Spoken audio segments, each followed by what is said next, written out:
Jadi ya yang disebut sebagai alam bawah sadar itu sebetulnya yang disebut alam subconscious ya, subconsciousness, alam bawah sadar itu adalah hal-hal yang tidak sepenuhnya disadari ya. Tapi orang melakukan itu dalam keadaan sadar. Orang dalam keadaan sadar melakukan sesuatu tanpa disadari 100%. Jadi alam bawah sadar itu apa? Ya kalau dalam sudut pandang neuroscience itu ya, sudut pandang neuroscience ini adalah sesuatu yang disebut otak emosi, gitu ya. Yang disebut alam bawah sadar manusia itu sebetulnya ya disadari, gitu. Tapi tidak 100% dalam kontrol. Contoh yang paling jelas, yang paling gampang, naik sepeda itu disadari enggak? Enggak disadari 100% kok itu. Ya. Ketika dia naik sepeda kan disadari dong. Enggak sadar. Misal enggak, pada saat orang itu mancal sepeda, itu tanpa disadari mancal dewe kok. Ya. Belok kiri, belok kanan itu tanpa disadari belok kiri, belok kanan sendiri gitu. Misalkan seseorang pulang dari kantor ke rumah, itu naik mobil, keputusan pulang itu adalah keputusan yang disadari. Tapi mulai ngambil kunci mobil, masuk mobil, nyetir mobil, sampai rumah sambil nyanyi-nyanyi itu nggak sadar 100% itu. Tahu-tahu sampai rumah. Belok kiri, belok kanan itu nggak usah mikir itu. Ya. Sebetulnya itu yang disebut alam bawah sadar itu. Jadi manusia hidup ini sehari-hari itu lebih banyak sesuatu yang di bawah sadarnya ketimbang yang disadari 100%. Ketimbang itu. Contoh yang paling jelas ya, yang paling gampang deh. Orang sembahyang, sholat pada umumnya itu di bawah sadar. Di bawah sadar itu. Karena sudah sering dilakukan ya. Iya, bahkan kita nggak tahu apa yang kita omongin itu. Baca mantranya itu nggak tahu yang kita omongin itu. Nggak tahu itu. Coba, kalau misalkan orang sholat itu, dia hafal bacaan sholat tanpa paham artinya. Kira-kira sadar nggak itu? Nggak sadar itu. Nggak sadar itu. Ya, misalkan membaca dalam sholat, dalam sembahyang itu sambil merem pun bisa itu tanpa paham apa artinya itu. Otomatis itu, ya. Itu sebenarnya bawah sadar. Sama, itu yang namanya sadar itu apa? Kalau kita sadar itu 2 tambah 2 sama dengan 4 itu sadar. Sadar ya. Mikir 4 sadar ya. Rumahmu di mana? Oh, di Jalan Sultan Diwijaya 155. Oh, sadar itu. Ayo pulang yuk. Itu keputusan sadar. Tapi ya selama pulang naik mobil itu berdua ini omong-omongan. Ya apa mau? Ya itu kita nyetir kiri kanan. Satu saat kita membelokkan sedikit setir kita kiri, setir kita kanan tanpa dipikir itu. Itu yang otomatis tanpa dipikir itu alam bawah sadar yang bekerja. Itu yang disebut alam bawah sadar dan itu adalah otak emosi. Gitu. Otak emosi itu apa sebetulnya? Otak kita sama dengan binatang-binatang yang lain. Otak kita itu melihat pola, gitu ya, dan merespon pola itu supaya kita bisa bertahan hidup. Itu yang namanya emosi. Ya, pada saat misalkan seekor anak kijang melihat singa dari jauh, dia lari gitu. Nggak pakai mikir itu. Ya, nggak pakai mikir. Itu adalah pola yang dilihat. Yang paling gampang adalah pada saat anak kecil belajar berjalan. Ya. Belajar berjalan. Pada dasarnya dia melatih ratusan ototnya untuk berkoordinasi, untuk mencari cara yang model yang paling bagus supaya dia berdiri tegak terus kemudian berjalan. Ya. Itu sebenarnya adalah melatih otak emosinya itu. Sama lah Santi ya, pada saat Santi dulu waktu belajar sepedaan, umur berapa dulu belajar sepedaan? kelas 1, kelas 2 SD Umur gitu ya. 6. 6 itu. Pada saat belajar sepedaan itu, mau mancal tuh mikir, ini kaki kiri dulu apa kanan dulu itu. Justru pada saat dipikir gitu, nggak bisa jalan gitu. Karena sepedaan nggak perlu realitas itu, tidak perlu rasionalitas. Latihan, begitu bisa sekali mancal dan bisa jalan, seterusnya akan bisa. Kita bisa mengkoordinasikan otot mana yang harus kita gerakkan, dan itu terekam dalam otak kita, terekam semua. Dan untuk melakukan itu hanya perlu 50 nanodetik untuk melakukan itu keputusan otak. Ya. Sama, memegang pensil pertama pada saat kita sekolah, megang pensil, sulit megang pensil itu, ya. Untuk menulis A, B, C itu perlu latihan. Kalau dulu ada, zamannya dulu tahun 70-an, 80-an ada buku Iin Aan ya, di Malang ya.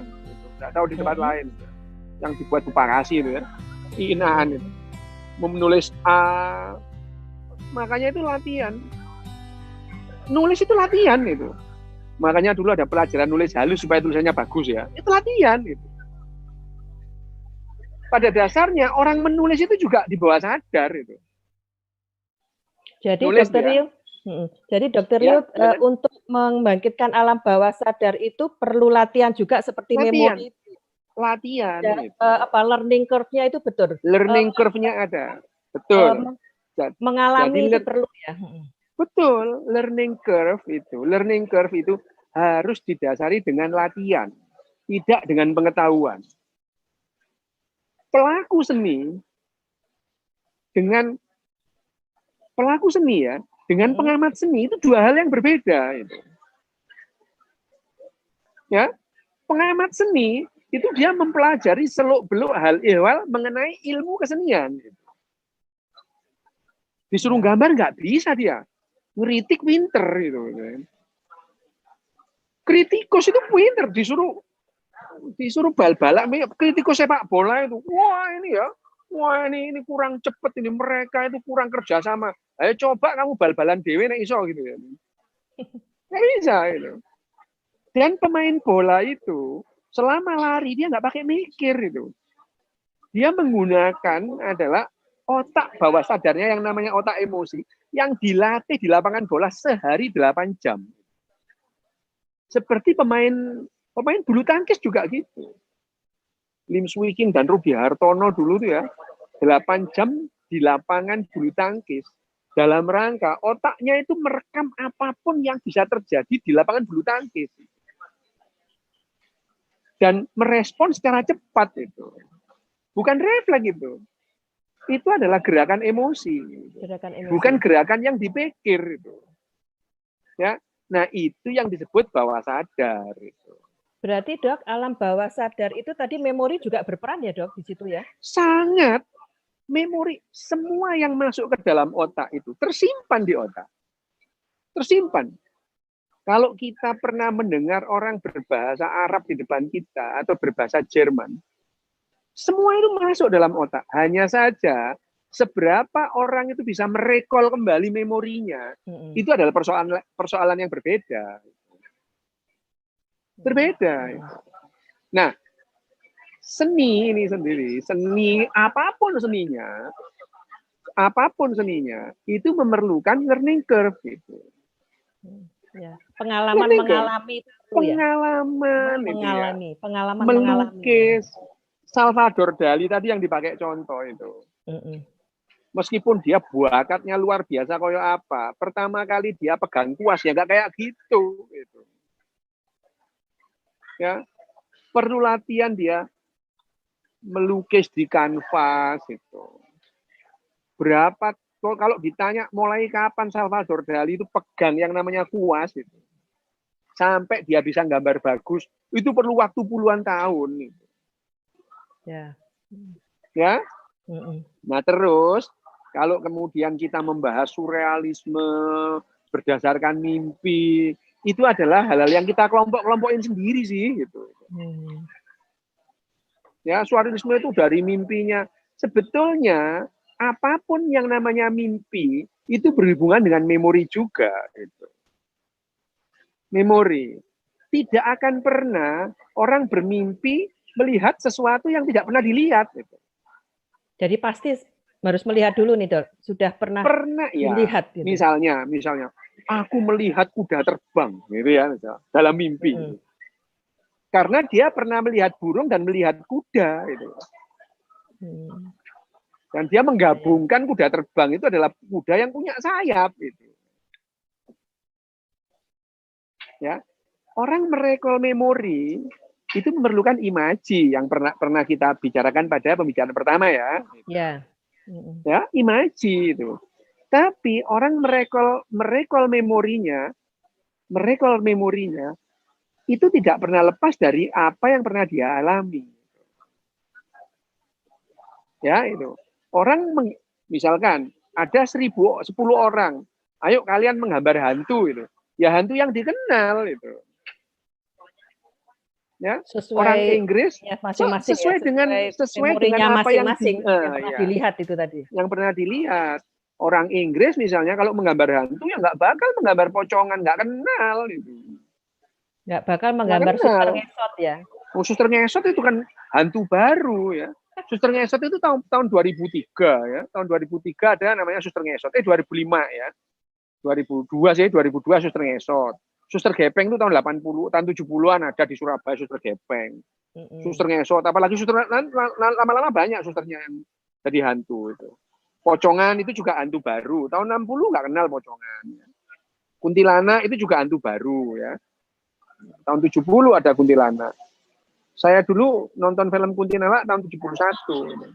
Di gedung bioskop diusir sama orang-orang karena ngomel di dalam. Itu ya itu tadi masuknya dikafanin kok keluar pakai daster dan tidak nonanti gitu ya. Nanti itu jahitin di mana itu? Nah, yang namanya alam bawah sadar tadi itu adalah otak emosi. Sederhana sih memang. Memang orang kalau dijelaskan secara sederhana itu lebih banyak tidak suka karena memang orang kepingin yang lebih canggih. Nah, secara neuroscience yang disebut alam bawah sadar itu, ya sebenarnya orang melakukan itu sadar 100%. Ya, orang dengan kesadaran penuh. Kalau tingkat kesadarannya menurut Glasgow Coma Skill-nya ya 15, sadar penuh itu. Orang koma itu nggak bisa disuruh ngelukis, nggak bisa itu, nggak bisa. Orang dengan misalnya kecelakaan dengan GCS atau Glasgow Coma Skill 13 atau 14 itu ya, turun satu level aja, nggak bisa gambar dia, gitu. Nggak bisa. Gitu. Ya. Dia tidak bisa melakukan hal-hal yang biasa dilakukan secara sadar. Jadi yang disebut alam bawah sadar itu adalah otak emosi manusia yang melakukan hal-hal setiap hari, sehari-hari. Gitu. Makan itu kita tidak menyadari 100% kok. Coba, siapa yang setiap makan itu ngitung berapa punyaan setiap kali makan? Nggak dihitung gitu. Bapakku ngitung, Dok, bapakku. Kalau nggak berapa itu 24 kali nggak salah. Ya itu sesekali aja. Itu pamer sama kamu aja. Itu enggak lah sebetulnya itu. Enggak lah itu. Enggak itu. Kalau ada orang menghitung jumlah kunyahan, itu biasanya orang autis ya itu. Kayak saya ini ngitung itu. Tapi pada umumnya enggak itu. Enggak ada orang ngitung jumlahnya makan itu. Ya seperti orang misalkan saya ini kalau pertama kali buka halaman buku itu yang terhitung adalah jumlah kata yang ada di halaman itu. Loh untuk apa? Nggak penting banget itu ya. Nggak penting. Tapi orang pada umumnya nggak melakukan gitu. Kalau ada orang-orang yang khusus ya, yang aneh gitu ya, yang ekstrim itu melakukan hal-hal yang tidak pada biasanya. Itu. Berarti Dokter Yu ini termasuk orang yang aneh. Emang dari kecil aneh saya ini itu. Makku aja bilang aku aneh, itu apalagi orang lain itu. Nah, kembali ke yang namanya itu tadi ya Santi ya, apa namanya alam bawah sadar itu. Jadi alam bawah sadar itu sebetulnya segala sesuatu yang masuk memori kita dan kita melakukannya itu tanpa sepenuhnya disadari. Dan itu penting, itu ribuan tahun kita melakukan itu ya. Manusia itu melakukan hal-hal yang tidak tanpa disadari gitu ya. Jalan, mengunyah makanan gitu. Itu hal-hal yang tidak sepenuhnya disadari. Atau ini Dok, batasannya dengan memori. Kan memori kan juga seperti itu. Jadi bedanya memori dengan alam bawah sadar? Memori itu segala sesuatu yang masuk sebagai informasi ke otak. Tentang apa? Tentang segala macam. Tentang rasa, tentang bau, tentang getaran, tentang panas, tentang penciuman, ya, gitu. Tentang penglihatan, itu masuk dalam memori kita. Ya, masuk dalam memori kita. Semua masuk dalam memori kita. Tapi ya, memori kita itu, otak itu menyimpan memori itu tidak dalam bentuk gambar, tidak. Dan letak memori di mana di otak? Kalau tanya, di mana memori itu disimpan di otak? Tidak ada tempat spesifik di otak itu menyimpan memori. Di mana? Di seluruh bagian otak itu menyimpan memori. Gitu. Dan kalau memori disimpan bawah sadar tadi Dok, disimpan di mana? Sama, alam bawah sadar itu disimpan tidak ada tempat spesifik di otak ini yang menyimpan memori bawah sadar. Enggak itu. Karena misalkan penglihatan itu. Penglihatan manusia itu membutuhkan yang namanya korteks penglihatan area 16, 17, 18 di bagian belakang. Gitu. Tapi proses melihat manusia itu mengalami perkembangan secara evolusioner sejak manusia itu sebelum nenek moyangnya sampai berupa kadal dulu itu ya, reptil itu belum punya neokorteks itu. Jadi secara neuroscience, memori itu disimpan di mana? Di seluruh bagian otak, menyimpan memori. Gitu. Ya, tidak ada tempat khusus untuk menyimpan memori di otak. Semua bagian otak itu menyimpan memori. Sehingga pada saat orang merekol memori terhadap kejadian yang sama, bayangannya kan berbeda-beda. Gitu. Jadi kalau ada orang bilang, saya bilang, coba kamu gambar kursi. Gitu. Pasti yang kalian gambar akan berbeda kok. Ya, karena kursi menurut tiap orang akan berbeda. Gitu. Ya, kursi itu memang secara ide, kursi itu adalah yang kakinya 4, ada tempat duduknya, ada sandarannya. Itu kursi. Gitu. Tapi ada 1000 pelukis. Coba kalian gambar kursi. Pasti berbeda yang digambar. Gitu. Pasti berbeda. Sehingga yang namanya recalling tadi itu berbeda. Nah, sekarang kita bahas yang bagaimana orang itu menuangkan idenya dalam sebuah lukisan. Sebetulnya itu tergantung selera. Itu. Coba deh Van Gogh suruh gambar ekspresionis, nggak bisa dia. Itu seperti orang yang suka pedes dipaksa, yang nggak suka pedes dipaksa makan pedes, nggak bisa. Nggak bisa. Itu. Seperti orang yang nggak suka manis dipaksa minum manis, muntah dia. Ya, jadi misalkan Salvador Dali sebagai surrealis itu. Ya ketepaan aja sih, memang dia seleranya itu. Dia dianggap maestro di situ, oke. Seperti pemusik jazz, disuruh nyanyi dangdut, nggak mau dia, nggak bisa. Gitu. Atau sebaliknya, Rhoma Irama ya misalkan itu, dipaksa main jazz, ya nggak bunyi. Gitu. Karena latihannya selama puluhan tahun, ya dangdutan. Gitu. Sama seperti Salvador Dali, surrealis. Seumur hidupnya dia dilatih learning curve-nya itu menggambar surrealis. Disuruh, misalkan, coba kamu gambar ekspresionis, ya nggak bisa. Seperti Avandi disuruh gambar surrealis, ya nggak bisa juga. Gitu. Hanya saja, nah ini nih ya, secara, terus kemudian kan lahirlah ini ya, ilmuwan seni, ya, membahas dengan segala macamnya.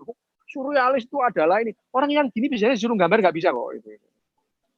Wah dia membahas itu. Seperti saya ya bisa. Saya ini kan belajar kesenian itu dari baca. Baca. Wah, ngerti bedanya apa realisme, surrealisme, ekspresionisme. Ngerti saya itu. Tapi kalau disuruh gambar nggak bisa. Saya dulu disuruh gambar Ki Hajar Dewantoro jadinya Pak Min. Pak Satpam ya? Bisa. Iya Pak Satpam. Pak Satpam di rumah. Ya itu. Saya mau gambar Ki Hajar Dewantoro, malah jadinya Pak Min. Gitu. Ya tak saya kasihkan Pak Minnya malah muji-muji. Oh, sampean pinter gambar ya sampean ya. Batinku ini salah sebetulnya ini ya. Tapi ya itu yang disebut. Nah, sekali lagi yang pernah kita dulu ya, yang kita bahas bulan lalu.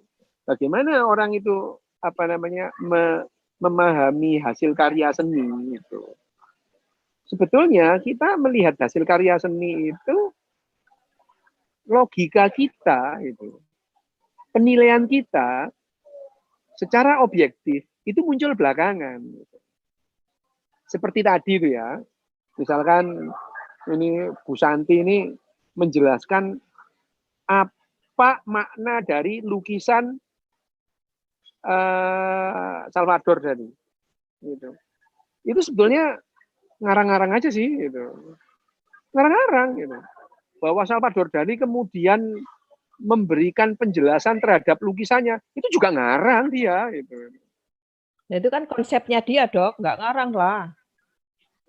Muncul belakangan pada saat dia ditanya, gitu. Jadi Salvador Dali menjelaskan lukisannya itu pada saat lukisannya jadi, gitu. Coba pada saat sebelum jadi dia ditanya, dia nggak akan bunyi, gitu. Sama itu, kalau ada lukisan itu ya, ada lukisan di sana saya lihat. Pada saat lukisan saya ditanya, lukisan itu bagus apa enggak? Saya bilang bagus, gitu. Kenapa? Alasannya muncul belakangan, itu. Saya melihat komposisi warnanya, dia menggambarkan ini itu belakangan, itu. Coba deh, pada saat itu mahasiswanya Bu Santi ngelas itu ya, dia nggak bakalan menjelaskan apa yang jadi. Setelah jadi, wah dia akan mengglorifikasi hasilnya itu. Iya. Supaya apa? Nilainya lebih tinggi. Gitu. Salvador Dali itu selain seniman, dia itu politikus. Gitu. Kalau nggak bermain politik, seniman ya jadi seniman jalanan. Gitu. Ya. Seniman yang hasilnya terus kemudian dihargai, tidak semua seniman. Gitu. Seniman-seniman gede itu ya, seniman gede itu pada dasarnya, pada umumnya, mereka itu bisa memasarkan hasil seninya.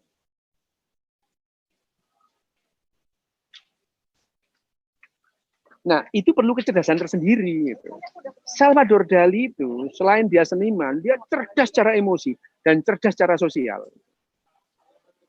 Dia bisa dengan baik menjelaskan ya, dengan runtut itu, apa yang digambarnya dia itu. Ya, jadi kecerdasan emosi sama kecerdasan sosial itu perlu ya, Dok? Sangat perlu. Sangat perlu. Kalau orang seniman, terus dia tidak punya kecerdasan sosial, hidup di dunianya sendiri, gitu. Ya dia tidak bisa ngomong apa-apa itu. Gambarannya dia banyak disimpan di rumah itu. Bagaimana dia bisa mengkomunikasikan hasil kerjanya? Nggak bisa. Kalaupun suatu saat terus kemudian dia dihargai, suatu saat ada orang yang memasarkan itu. Ya, misalkan ini lukisan Leonardo da Vinci banyak yang nggak jadi loh gitu. Banyak lukisan Leonardo da Vinci yang berakhir hanya sampai di sketsa. Itu puluhan lah gitu ya. Hanya segelintir lukisan-lukisan Leonardo da Vinci yang sampai jadi lukisan. Dan orang menjelaskan Leonardo da Vinci lukisannya itu ya menurut pengamatannya dia itu. Ya, kita kembali ya ke alam bawah sadar tadi ya. Ya. Coba kalau kita melihat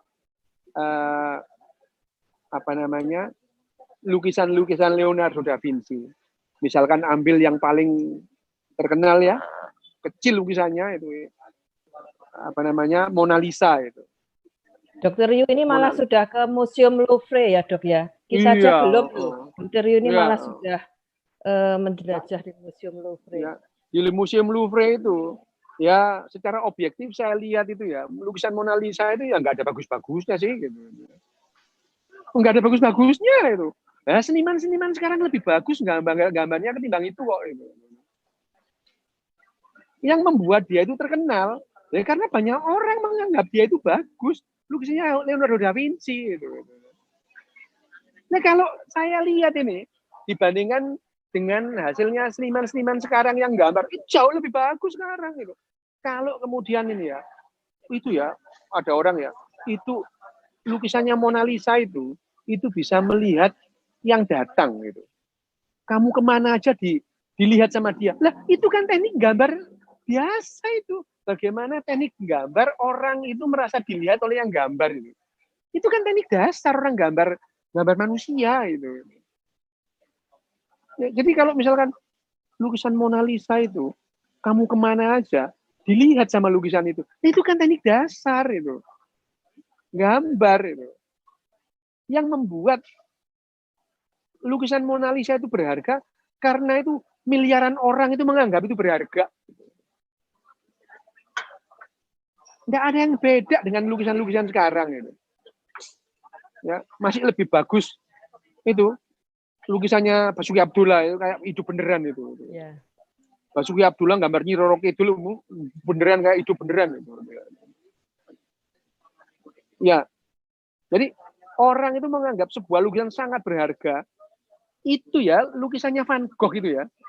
Itu kayak lukisan anak TK. Tapi karena orang itu semua itu sepakat Van Gogh itu luar biasa. Ini luar biasa itu. Perbedaannya adalah lukisan-lukisan Van Gogh itu konsisten, gitu terus itu. Nah, itu. Nah, ini yang membedakan. Tapi kalau ditanya misalkan itu, Van Gogh itu gambar gitu sadar 100% apa enggak? Ya sadar sih dia itu. Nggak pingsan kok itu ya. Sadar dia gambarnya itu kadang-kadang sambil makan pohong gini ya. Misalnya itu. Misalnya gambar itu. Bayangin orang gambar sambil minum. Yang disadari yang mana coba Santi? Minumnya apa gambarnya? Dua-duanya nggak sadar. Orang minum misalkan sambil ngomong gini ya. Misalnya nanya, Sen kamu tadi dari mana?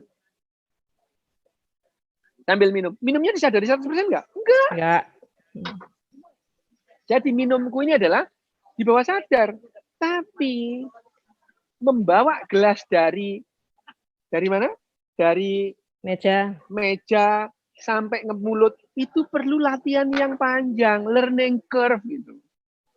Pada saat anak masih bayi, anak-anak terus kemudian belajar memasukkan minum itu kocak-kacik tumpah, perlu waktu learning curve yang panjang. Seorang anak bisa minum dengan pas masuk ke mulutnya. Ini yang disebut bawah sadar sebetulnya. Nah, hanya saja pada kegiatan melukis bawah sadar ini lebih kompleks gitu. Lebih kompleks. Perlu dia memetakan warna gitu ya. Perlu dia memetakan warna. Pemilihan warna itu tidak disadari 100% kok. Tidak disadari 100%. Perlu memilih warna. Itu melibatkan yang namanya selera. Oh ya, selera itu. Selera. Jadi seorang pelukis akan mempunyai ciri khas. Mulai dari mana? Mulai dari lekuan-lekuan gambarnya. Terus kemudian warna yang dipilih, ya. Bentuk gambarnya. Coba ya. Sebagai apalagi orang yang mahasiswa seni itu ya. Coba dilihat. Kita sekali lihat itu aja akan lihat ini adalah karyanya Van Gogh. Tahu dia gitu. Seperti begitu nyanyi kita tahu. Oh ini Rhoma Irama ini gitu ya itu. Ya. Oh ini Meggy Z gitu. Kita tahu gitu. Ya. Karena seleranya khas tiap orang gitu. Meskipun sama-sama dangdut gitu. Warna musiknya Rhoma Irama dengan Meggy Z berbeda. Ya. Meskipun sama-sama surrealis, antara Salvador Dali dengan yang lain juga berbeda. Tergantung selera gitu ya itu. Kira-kira gitu. Kalau ada pertanyaan langsung tanya aja ya. Dok,